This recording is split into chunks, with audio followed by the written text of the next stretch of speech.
J'enseigne à l'université de Créteil, plus précisément à l'ESP de Créteil, et je suis de formation philosophe et sociologue. Je me suis orientée vers une étude de ce qui se passait à l'étranger, à la fois dans l'ère linguistique hispanophone, lusophone et anglophone, où la pédagogie critique est un champ extrêmement développé. Elle est issue des travaux d'un pédagogue brésilien de renommée internationale qui s'appelle Paulo Freire, enfin qui s'appelait puisqu'il est décédé en 1997.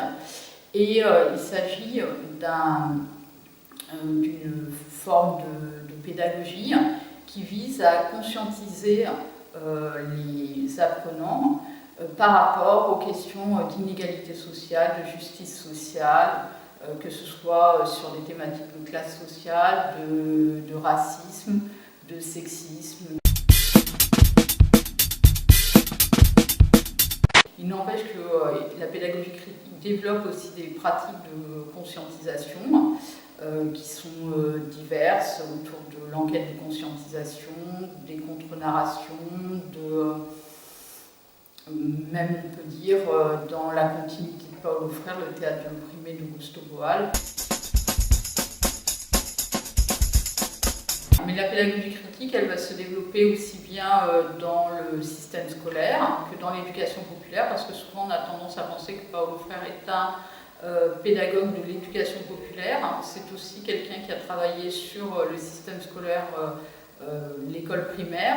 En Amérique du Nord, on a de la pédagogie critique même en maternelle, sur des questions de sexisme, de préjugés raciaux, et énormément aussi dans le milieu universitaire, avec, par exemple, dans la continuité de Paulo Freire aux États-Unis, pour citer quelqu'un d'assez connu, Bell Hooks, par exemple, qui est une féministe noire américaine, qui développe aussi des travaux dans la continuité de Paulo Freire. On a énormément de traductions qui circulent entre l'ère anglophone et l'ère hispanophone. En revanche, on n'a quasiment pas déjà de traduction francophone. Même au Canada francophone, il n'y a pas beaucoup de traduction à ma connaissance. Donc j'ai l'impression qu'il y a surtout déjà une barrière linguistique. Déjà, je pense que la première manière, c'est de découvrir ce qu'est la pédagogie critique. Moi, j'ai mis en ligne un certain nombre d'informations concernant la pédagogie critique qui permettent déjà à toute personne qui est intéressée d'en prendre connaissance. Le 29 avril, avec la Fondation Copernic, sera organisée une après-midi qui aura lieu à Paris, et régulièrement, que ce soit dans des colloques scientifiques ou dans des cadres militants, syndicaux ou pédagogiques, j'essaie de présenter la pédagogie critique.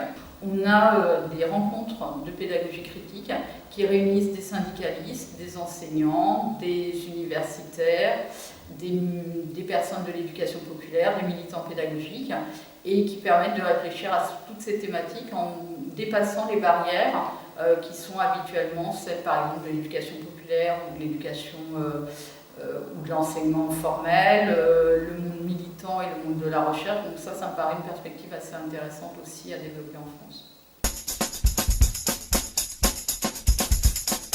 La pédagogie critique, l'un des intérêts, c'est qu'elle est très liée à toutes les théories critiques contemporaines, et depuis le début des années 1980, où elle a émergé, elle a incorporé toutes les théories. Alors au début, elle s'est beaucoup appuyée sur les théories critiques de l'école de Francfort, entre autres, mais aussi ensuite des théories plus postmodernes et plus multiculturalisme. Et aujourd'hui, c'est une voie qui est en train d'être dépassée pour s'intéresser aussi beaucoup à tout ce qui est la théorie critique de la race, la théorie queer, la pensée décoloniale, et autour aujourd'hui, après une phase d'émiettement où on a été un peu dans tous les sens, d'essayer de produire une théorie intersectionnelle en fait de ces pédagogies critiques qui articulent un peu tous les types d'oppression et qui ne les traitent pas séparément comme ça peut être le cas plutôt dans les années 1990 ou 2000.